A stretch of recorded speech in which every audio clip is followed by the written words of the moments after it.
How to combine two videos on Instagram story. Hello everyone, welcome to this channel. I'm here to help you out today. So without any delay, let's get started. So first of all, launch the Instagram application on your device and make sure that you have been logged into your account. As you're logged into your account, tap on your profile or rather your story option at the top left corner of the screen. Here you can just simply tap on the story icon. So let's select on the story option that pops up. So let's tap on the story and let's select any two videos over here. So let's select any random videos. Let's select one and let's select the other one as well.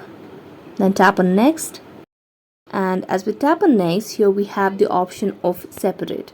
So combining two videos on Instagram story directly is not possible. You can have a separate video added on Facebook story, but if you want to combine or have two videos combined that you want to add on Instagram story, you can just add it or edit and combine via different editing apps.